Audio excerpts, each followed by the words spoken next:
We open the telephonic channel of speech between New York and London. This is Fred Capel calling from the Earth station Joel. at Andover. Yeah, Marty Cooper here. We are calling it iPhone. Everyone, and welcome back to another episode of Talking Telephony. Now, I'm talking to Josh today, and this is something that I've been very excited to discuss and talk about. I'm going to let Josh tell you more about what he does and the program that he works for, but let's just say it's very important, and it truly does have the ability or has the capability of changing people's lives beyond just telephony. So, Josh, if you wouldn't mind, take it away. Why don't you tell us a little about yourself? Yeah, absolutely, Mark. It's incredible to be here. I appreciate this opportunity. I mean, anytime someone gives us the opportunity to be able to speak about what we're doing at 3Strands Global Foundation and you know some of the work that we do to combat human trafficking, it's always an honor, and we don't take that lightly. So thank you so much for this opportunity. It's great to be here. Absolutely. To talk to you a little bit. Absolutely. Happy to have you. Fantastic. Well, I just want to chat a little bit about, I'll give you a background on myself. You know, I started at 3Strands about 5.5 years ago, and my degree was in marketing. It was in business, it was, you know, economics, those types of things.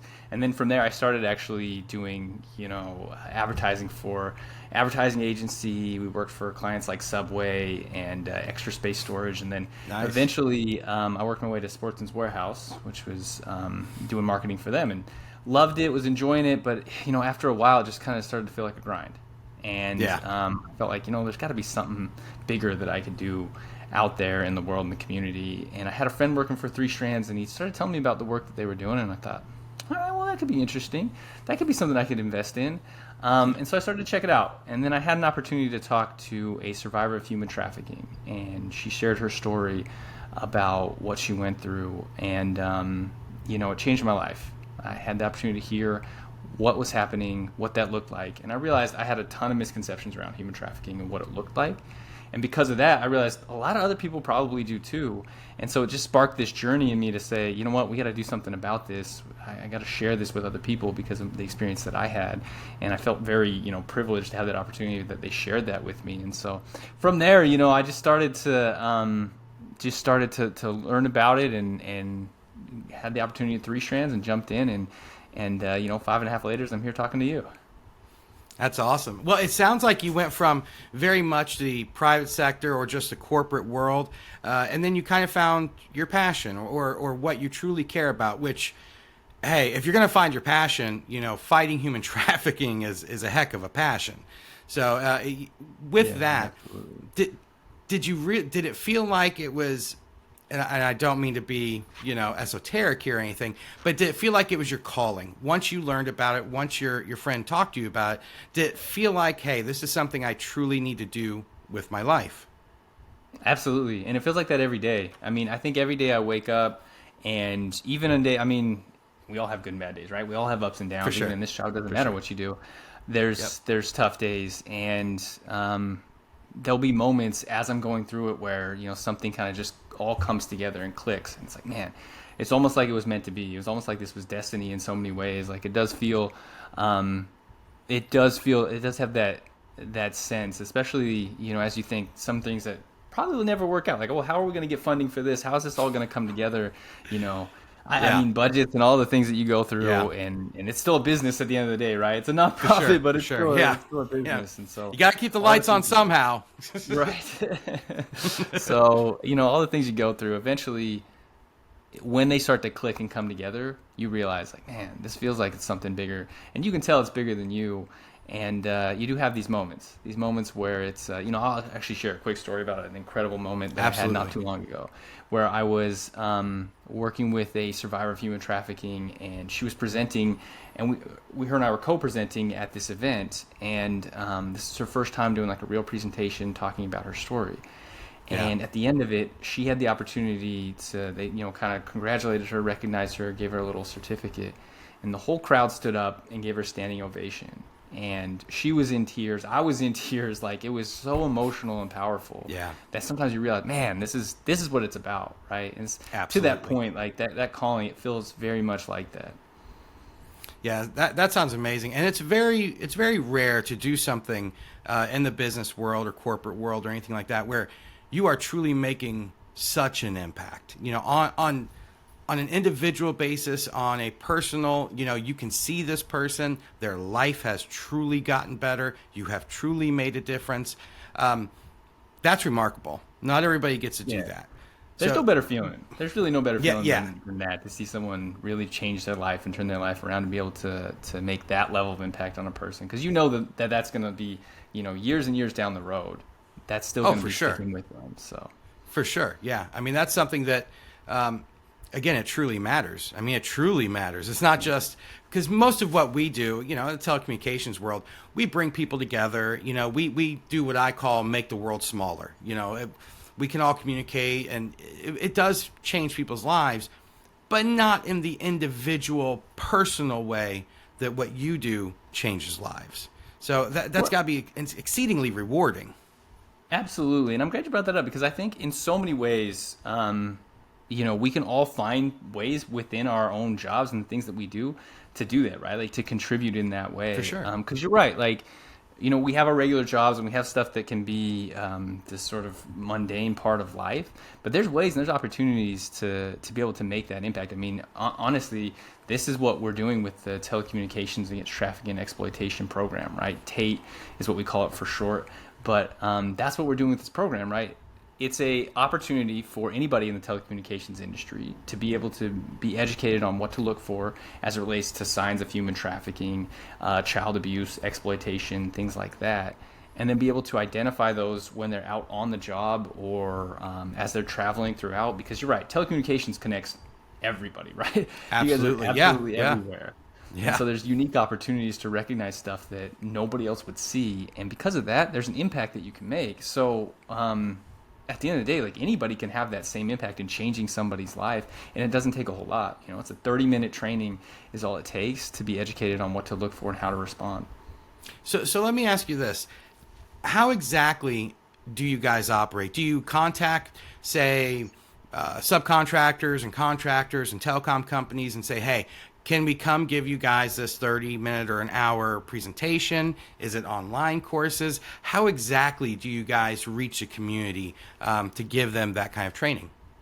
Yeah, it's all the above. I mean, really, like, at the end of the day, our whole goal, much like this, is to get as in front of as many people as possible. And so, however it is, they're going to listen.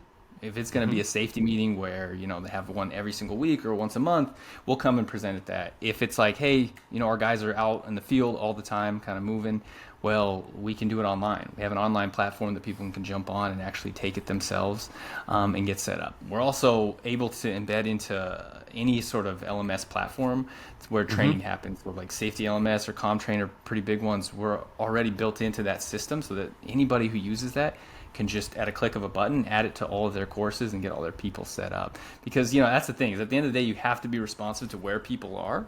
And absolutely. Make it easy for them.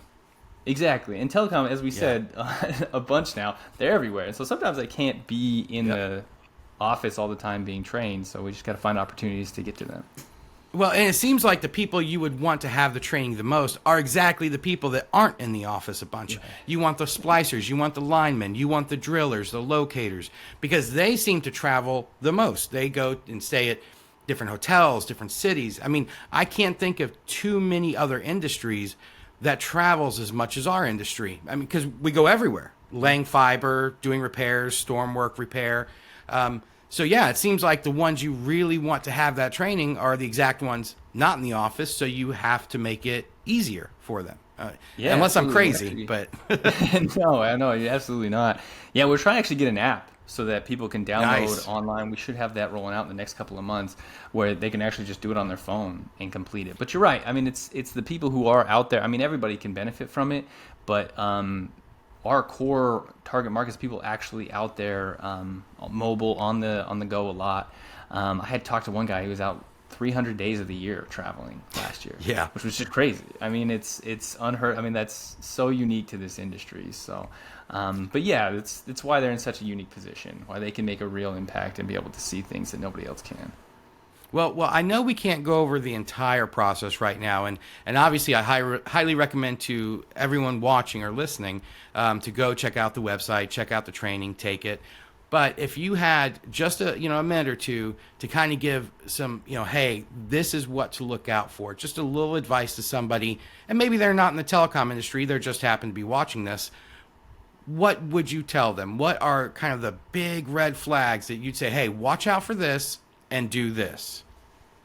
Yeah, that's a fantastic question, right? Like, I think at the end of the day, those two things, if you can know two things, one, core foundation of kind of what it looks like.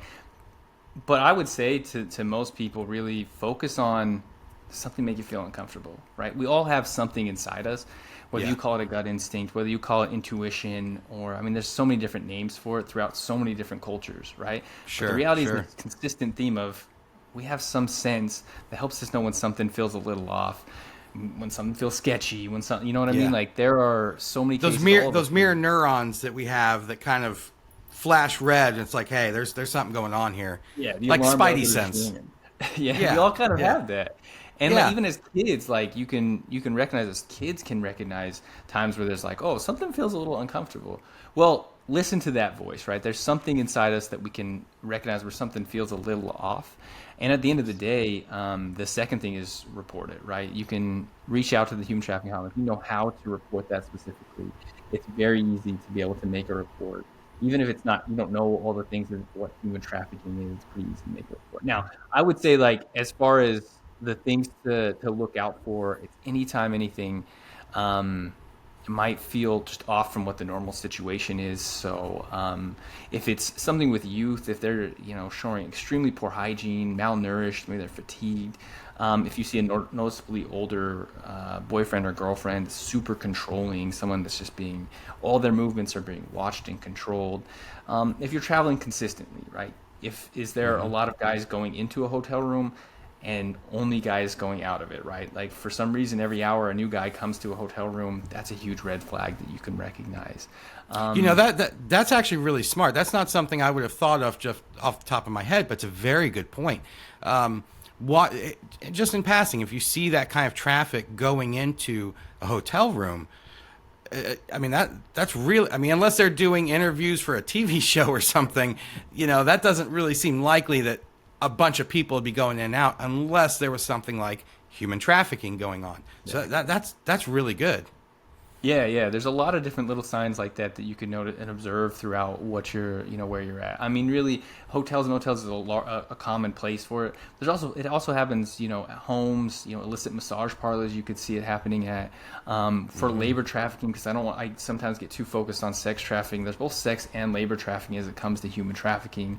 At labor trafficking, you could see someone who is, being super controlled. They seem like they just don't have any opportunity to leave or go anywhere else. And also, you're looking at like agricultural places, maybe those sales crews that come around, or health and beauty places. That could often, depending on the working situation and all of that, that's often places where you'll see human trafficking, and it's things like that, right? Where it's just like, that feels kind of unnormal. Like, why would they be so controlled? Why would they not be able to take, any time off? Why are they working super, super late hours? Like, what's going on with that? Doesn't make a whole lot of sense. That's your, whenever you think that or feel that, that's your signal to yourself to say, hey, we need to do something. We need to say something about this. Now, would you recommend people call, say, like the police, call 911, or would you recommend they call the human trafficking hotline if they have that, they're not 100% sure, but they just have a feeling? Yeah, if it's an emergency, always 911, right? Like, if it's something like, this is a big deal. But if it's just something where you have a feeling, the human trafficking hotline is the best place to go, because you never know when that can make, what your report can do, the difference that can make. Sometimes they're piecing together tips or different reports coming in, and so they're just trying to find, maybe they're looking for somebody, and you give the description of what that person looks like, and that's how they find them. That's the what you're really looking for is any type of information that is actionable, that they can say, oh, description of people, places, cars, things like that. But yeah, the human trafficking hotline, which that number is 888-3737-888. And we'll absolutely put it, as you're saying that, we're definitely going to keep it down here at the bottom, probably throughout the entire video. I think that's a very important number for people to have and remember. Absolutely. It's man 365, 24/7. There's always someone there to answer, and they'll be able to respond in whatever you need. They can connect that with law enforcement or whatever kind of services are needed in those situations. And I always say to people, we got to shift our perspective, right? Not what if I'm wrong and I don't say anything, but what if I'm right? Yeah. And I don't say anything, right? Like that's the big difference. Is if it is human trafficking and you don't say something, that could be if you're wrong, it's best case scenario, right? But if you're right, the difference that can make, as we've alluded to. I talked to someone not that long ago, it was a couple weeks at a networking event, and she talked about a case of or what seemed like a case of human trafficking, and something she probably wanted to report, but she didn't report because she was like, I just want to get involved. Yeah. Well, 2 years ago was that event. She thought about it every single day since then. Yeah. And that's the regret we're trying to get out of there, because as we mentioned, the impact is so significant. Which, if you don't mind, I'll share one quick story too about the impact. Absolutely. We talked about the hotel situation, right? Well, there was a guy. He was in the telecom industry. He actually worked for Vicor, and he, at the end of a long day, went back to a hotel room and was, just unwinding. Heard something come through the vents. He's like, it seems kind of weird, but you know what? I'm tired. I just want to go to bed. And then he heard it again, and he's like, that feels off. I got to say something. Yeah. And so he called it in. Being a TATE graduate, having taken the program, he called and made a report, and they were actually able to rescue a young boy out of a hotel room there. Right? That's the difference we can make. We can go from having that regret of thinking about it every day to saving a young boy's life. Yeah. That's the.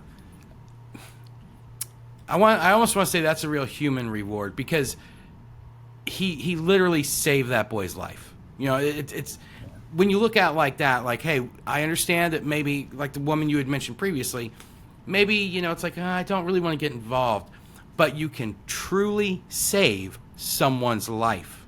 Truly, that seems like. You know what? Hey, what's a 2-minute phone call? Maybe I'm right. Maybe I'm wrong. If I'm wrong, okay, fine. No big deal. But if I'm right, that's huge. Yeah, that's life-changing, right? Saving someone is life-changing if you're right. And, you don't have to be, I know it's human trafficking, having the whole case investigated and lined out like you're in Criminal Minds or CSI or something like that. Yeah. You're just making a report. You're just saying something very simple. It's a couple-minute phone call, maybe even less than that, and that's it. They have the information they need. You can go home and look yourself in the mirror and know that you did your part. Absolutely. So with that, 3Strands, what is the ultimate goal of 3Strands? Is it to truly get it out there to the entire telecom community, and maybe once every couple of years do like continuing education, update things? What is the ultimate goal that you guys want to accomplish? Other than ending human trafficking, which I think we're all for. Right. Which is, obviously that's the dream, right? Can we completely eradicate human trafficking from the world? But, our goal with the telecom industry is every single telecom professional is trained and educated on what to do at least one time. We do have the plans to do essentially a refresher, so it's like almost every year it'll be refreshed. The United States, we just hit every single state where the TATE program is now available in, which is a huge milestone. I mean, we had a campaign, we said TATE in every state, and to be able to reach all 50 states is absolutely incredible. And then, yes, the plan is to expand it to anywhere and everywhere that someone will listen. Human trafficking is not just happening, in the United States, it's happening all across the world. And so we're trying to expand it to as many places as possible. Now, we have translations that are coming through, because there's obviously an understanding of if we have to shift the language a little bit. At 3Strands in general, some of our programming has actually reached Canada at this point. With TATE, we're not quite there yet, but our goal is, to reach up into Canada and to Mexico. Those are the first 2 expansions that make the most sense. So we got some Spanish translations coming through that should be here, towards the end of this year. Nice. And then through South America, South and Central America would be an incredible expansion. And then we have some partners that we're talking to potentially in France and in the United Kingdom. Like, being able to continue to expand this everywhere, that is our goal, right? Like, we've never looked at it as, and that's why our name is Global Foundation, right? We never looked at it as just here in the U.S. We started in California, and that was, a great start. We have about this is going to be the only place that we're at. We're going to expand this to the entire U.S. And now we got to expand it to as many places as possible, anywhere that anybody's going to listen, because as we said, any person can be in the spot to change somebody's life. So that's where the education goes. I mean, there's so many programs and so many things we need to do collectively as a community to address this issue. So we're doing our part. Education is first and foremost the most powerful tool we have. So we have to start there. Absolutely, absolutely. And with that, I would actually love to hear some success stories. Obviously you talked about like the little boy. I'm sure you guys have had a plethora of success stories. And not only are those feel-good stories, obviously, because you literally saved someone's life, but I think it really goes to the heart of what the program, at least to me, sounds like it's about: changing lives and saving people. So if you have some, I know I'd love to hear them, and I'm sure people, would too. Yeah, absolutely. I mean, we have stories all throughout. That's one of the incredible opportunities that we have, is to turn around and to hear from folks about stories where they've made an impact, whether it was in their own life or whether it was in the lives of their own kids, or on the job, having opportunities to recognize it. We had a great individual in the San Francisco area that was, after taking the training, said, I see this on the job all the time, and started making a significant number of reports, because it was something that she said, hey, this is something that we have an obligation to do.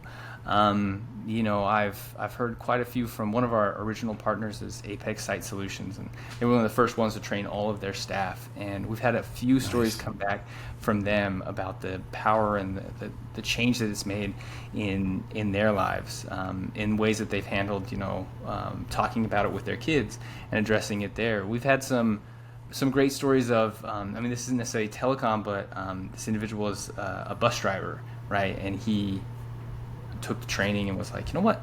I have a unique opportunity to see these kids. Like, I see kids in the morning and at the night when I'm picking them up and dropping them off.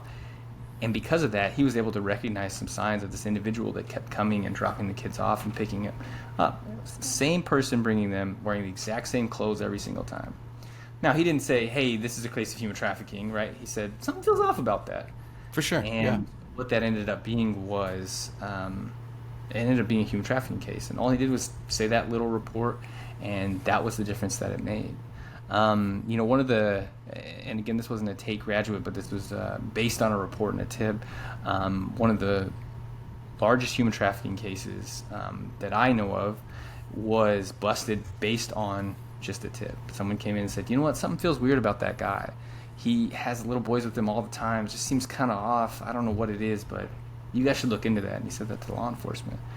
Well, it turns out, he had 25 plus victims, male victims of human trafficking, but never would have been investigated unless someone made a tip. And so, that's our goal in what we can do with this program and education in general, right? That's the difference you can make. For sure. Well, and it seems to me that, and again, just as someone who's not a professional in this, or thinks about it all the time, all these people that are trafficked, these children, these people that are trafficking children, they interact daily with somebody, whether it's the guy at 7-Eleven or the Walmart or the lady at the bank or whatever it is. They are interacting one way or another with the public. So if the people in the public had, say, that mindset of, I've got this little tingle in the back of my neck, maybe it wouldn't hurt to just make a call.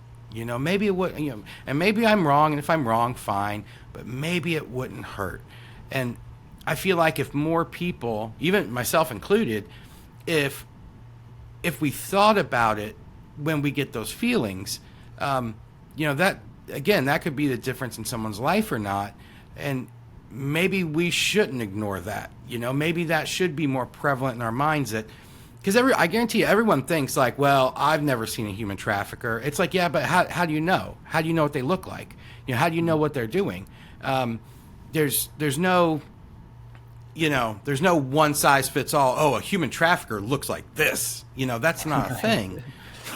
So it's more of the situation and what's going on, and the knowledge, knowing that at some point in time they are interacting with the public, whether it's at the grocery store or wherever, the gas station.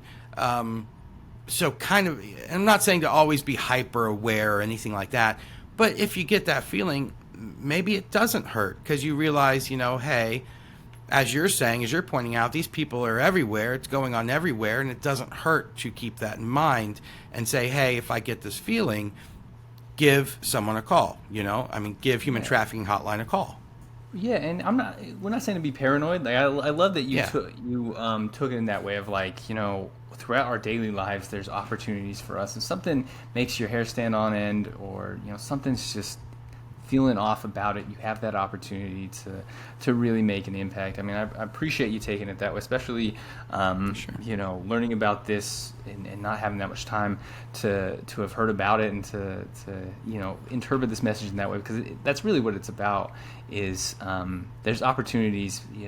When we look at trafficking and traffickers in general, or those who are being exploited, a lot of times people are thinking they've been abducted or kidnapping, right?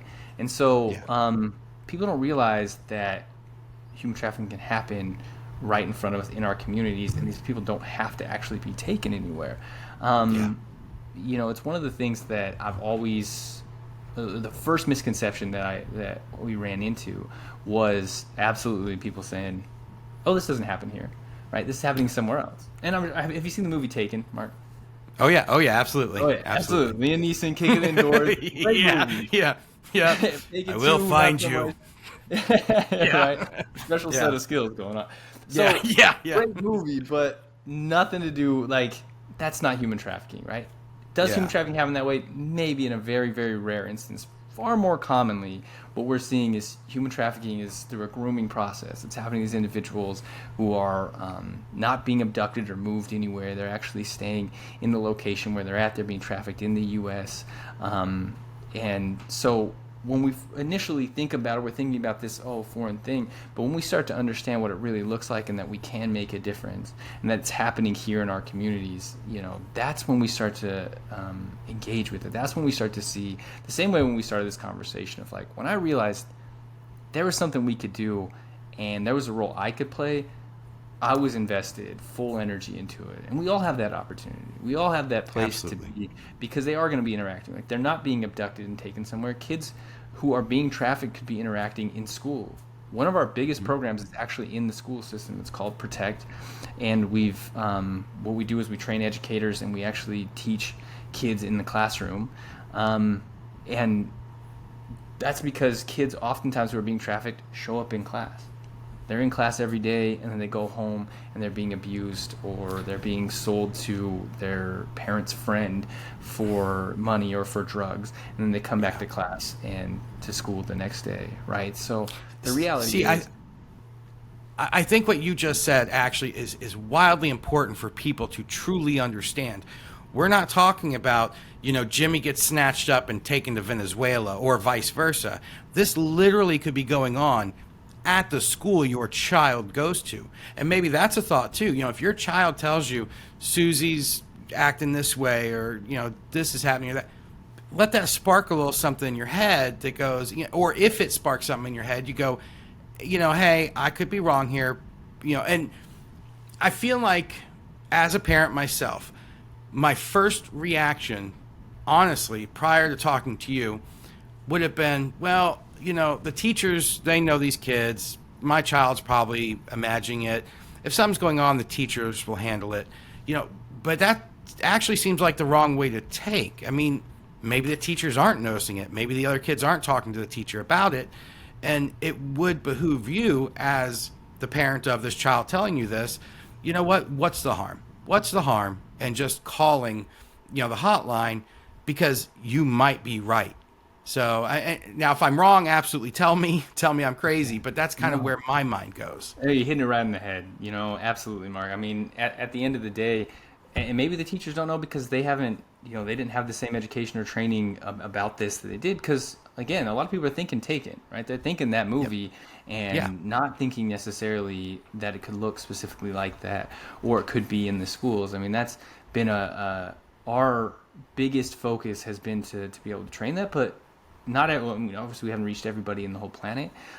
There's such a need for a collective understanding education around it. And because of that, like, yeah, if you're talking about your kids, if your kids come home and are referencing like, oh, Susie got a DM on Instagram saying that this guy wants to make her go viral and make her famous and give her all this money, she just has to go over and do a photo shoot. Yeah. Right. That's a huge red flag. That's like, well, something's weird about that. And that's worth reporting, right? That's worth calling it in and seeing, hey, what's going on with that? It's worth taking a second to look deeper because, if we're not paying enough attention, there's things like that could happen, and it could happen anywhere, right? It's not just in impoverished areas. It's not just in low income areas. No, it's in every single community. I did a training in it was in Salt Lake City, Utah at the time, and it was for a school district that was in like the most affluent area there. We're in the mountains, these beautiful $1 million homes all around us, and I was like, you know what? I don't know if these people are going to listen to us. And I said to my colleague, I was like, I sure hope they pay attention. Well, when the end of it, a lady came up to me and said, thank you so much for coming here.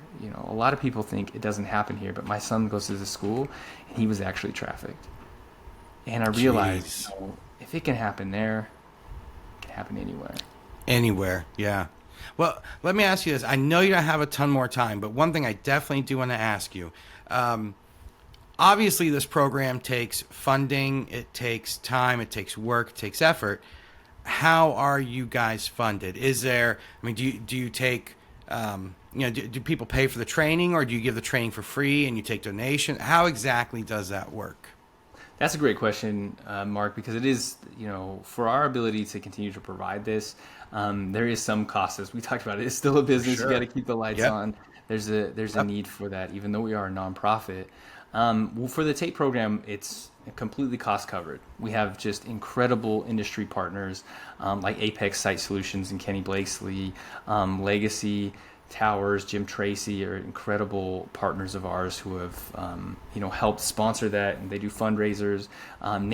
The NATE conference and that organization has been incredible in helping donate and support our organization. QTC, Vertical Bridge, all those organizations have contributed as sponsors. So a lot of what the TATE program runs off of is donations and sponsors, but 3Strands as a whole, we have grants and we look at donations and corporate partners and things like that. But there's never a time in a nonprofit world where you don't need more for sure to be able to do more, right? And so we do take donations, we do accept monthly donors, we do take sponsorships where we can be a beneficiary of potential fundraisers. We become charitable partners and different things like that. We have golf tournaments that we're the fundraiser or the beneficiary of, and so those are the things and the ways that we try and be able to raise funds to continue to do it. And we're always looking for more opportunities. So please, anybody listening out there, you do have opportunities to be able to help fund and bring in donations and funds to help continue to fight this crime. We would love to talk to you. But all that to say, at the end of the day, the TATE program costs the front-end user nothing. So anybody listening, anybody throughout the planet, any company out there can get their staff signed up for absolutely no cost. So it's really, it's 30 minutes training, no cost whatsoever. It's really a no-brainer. There's not a whole lot of reasons as to why. This just, the real question is why not, right? Absolutely. Well, and part of the reason I ask that is because the people that are listening right now, you're going to have some SMB owners, you're going to have some telecom professionals, you're going to have all kinds of different people. If they want to donate, if they want to help out, how would they personally go about doing that? And as a company owner, as a founder or a CEO, how do they go about reaching out specifically to you guys to either donate or bring you guys in to train their personnel? Yeah, my information is the best. My email is joshL@3sgf.org. That's the best place to go to connect with me. They can also donate online at our website, which is www.3sgf.org. That's 3sgf.org. They can find all the information there to be able to contribute. Also, though, on top of that, they can reach out to me and we can talk about some type of partnership that we could set up. Whether it's a sponsorship, we have different sponsorship packets and things that we offer that can also, align your brand with this incredible cause that are mutually beneficial and can help out. We also can take, like we said, just pure donations and charitable giving that are tax deductible, and they can write those off, and all of that. And I'm happy to talk through all of those pieces with whoever. But yeah, and we can share my contact information I think later as well. I'm happy to include Absolutely. that anywhere because you make a fantastic point, and I love that you brought that up. I know my CEO and founder Ashley, she'll love that you brought that up as well, because it is such a key component of staying and being able to continue to do this work on a day in and day out basis, and ultimately continue to save lives, right? Continue to be there for folks, to help empower individuals to get out of these situations and to change their life, as we started with, to really shift that direction of where they're headed to somewhere that is positive, thriving, and happy. And what better cause, what better thing to do than to change somebody's life? Well, and to me personally, obviously when we originally talked, me and you, before we did this, I'll tell you, to me, it hit like a hammer, that it connected the dots in my head saying, wow, human trafficking goes on everywhere, and we are literally the industry that goes everywhere. I mean, that's the whole point of telecommunications. We connect everybody. There's literally a splicer somewhere sitting in the middle of just nowhere, surrounded by like one farm. But then on the flip side of that, you've got 100 drillers in downtown New York doing the work there. I mean, it literally spans everywhere. All of civilization. What better industry to kind of focus in on, say, hey, you guys are the eyes and ears to do this. It seems like our industry is the industry that can make the most impact on human trafficking. And I love that. I love that we can give back, not only because, we give and we bring communities together, we shrink the world, we do all that, but to truly save lives in such a magnificent way seems like, hey, this is something special. This is something we should all get on board with and put out there. And, that's actually one of the reasons I did want to bring up funding, because, hey, we all know it takes money. It takes money to do anything. Every foundation takes money.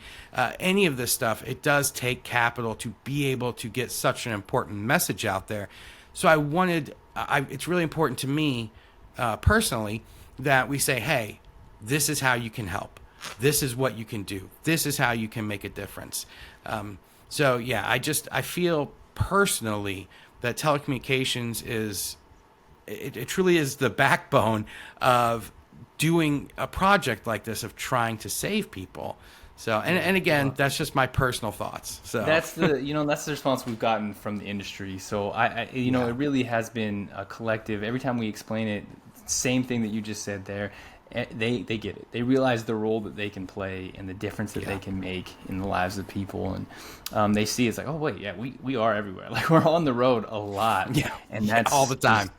I couldn't have asked for a better response and reception from an industry. Honestly, like going to the very first, when we launched it, went to the NATE conference. I was in Las Vegas at the time, and we wasn't sure how the response was going to be, and I just could not have asked for a better response from people to see it, to hear that, like, okay, this is something that I can do, and to adopt it in the same way, like you said. There's such a level of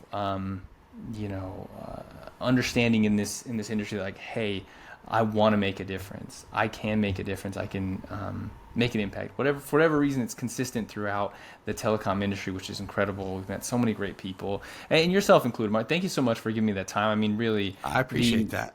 You could have brought on anybody, really. So to make time and to have this opportunity to have us be able to speak about what we do and to shine a light on this cause is absolutely incredible. I mean, to give a few minutes to say, like, hey, this is a very serious issue, and this is very real and something that we can address, is heartwarming. I mean, I just can't say thank you enough, and how grateful we are, and you thinking about us and inviting me on and reaching out. I mean, I just want to express that and that gratitude so much, because it really does mean the world to us, and to highlighting the fact that it is important that we are able to find ways to fund this and fund work like this, so that we can continue to make a real impact in the lives of so many, and to continue to spread it. I mean, we talked about the goals that we have. Those are lofty goals and hopes, and even to get to this point, it took a lot.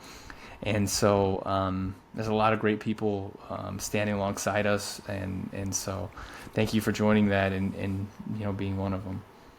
Absolutely. And just real quick, are you guys going to Fiber Connect 24? Because that's one of the largest conferences in our industry. I know it's coming up in like a week.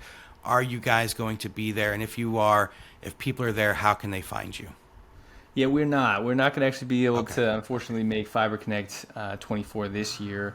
But it's something we got to put on the radar. I think the fiber side, we started with some wireless partners, that side of things. And so we haven't addressed the fiber side as well, right? Like, I don't think we've gotten enough saturation and penetration in that area, in that side of the market. So unfortunately, we don't have the connections to make that happen at this time. Beyond just the wireless space and the places that we've been already, there's so many opportunities throughout that. Those individuals, the same thing, are there's just an opportunity really there to make an impact. And so yeah, I love it. Let's definitely connect some more after this, Mark, because I think there's a lot more work that we could do together to really join this fight and make a difference.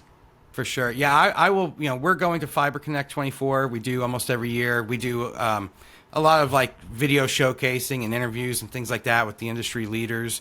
So I can promise you, I will be bringing you guys up while I'm there talking to those people. So yeah, we'll definitely connect after this and see what else we can do for sure. Well, you're incredible, Mark. I appreciate that so much. And please, I'm happy to send you whatever you need to be able to promote it and talk about it, because it is not about me or anybody else here. It's about, can we get the word out about what we're trying to do? Absolutely. That's always been the goal. That will always be our goal is can we help as many people as possible with the resources that we have? So it goes a long way with Absolutely. Word of mouth and grassroots efforts like that. So please feel free to share it, spread it. Because that's how this thing grows. And anybody listening too, feel free to share it. Take the TATE training if you want to. Share it with anybody you can. There's so many opportunities to be able to observe signs and to start the conversation, because that's the biggest. If we're not talking about it, it's thriving. Human trafficking thrives because we have a lot of misconceptions and we think taken. So it thrives because it's hiding in plain sight. We can change that, right? If it's sitting there hiding right in front of us, we can change that it's hiding, and we shine a light on it. We put that spotlight on what's going on. We can make a real impact in stopping it, because they're no longer going to be able to thrive in that way. They're going to have to run. They're going to have to hide. Absolutely. Well, Josh, I know I got to let you go. I know we're running up against a hard deadline, but before I let you go, do you want to go ahead and run through the websites, the emails, the contact, all that stuff again real quick, just so everyone can get it down? Well, absolutely. My contact information, again, it's joshL@3sgf.org. My phone number is 801-452-5791. Please feel free to reach out. Happy to connect with anybody. You can find more about our organization, more information about our organization at 3sgf.org. You can also take the training at 3sgf.org/TATE. And all the information is there, everything that they need to learn about. All of our programs are there. We have webinars. We have a Protect program that actually goes directly to the schools, as I mentioned before. We have different trainings that individuals can take. We have trauma-informed training. We also have direct service programs. So in certain areas of the country, we have a program that actually serves survivors of human trafficking and helps them be able to find employment opportunities to help get their life back on track and help them thrive in those situations. So we also have, in Sacramento, we have a drop-in center, so people can come in and get services and help and all of that there as well. So we're doing a lot of big things. You can follow us on all the socials. It's 3Strands Global Foundation, LinkedIn, Facebook, Twitter, Instagram, you name it. We are on all of them. So please feel free to look us up and follow some of the work we're doing. We always need help. We always need support. We'll make different, legislative things that we're trying to go after and help change so that they're speaking the way and helping survivors of human trafficking. We always need signatures on something or support on something. So please keep an eye out for that. Follow us and stay tuned, because there's some big things coming with the TATE program and some changes you'll see that are going to be incredible and expansion happening.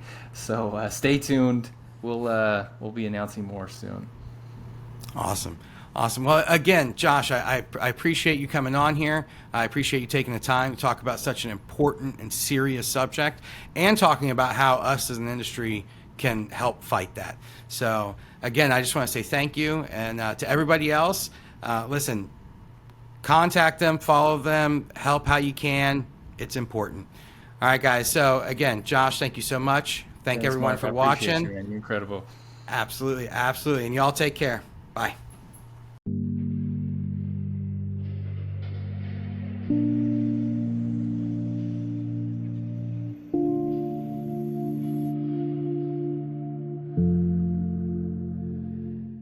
Alexander Graham Bell has passed away, but his successors shall carry forward to still greater triumphs the work that he began, and as long as man exists, the art which Bell created shall endure.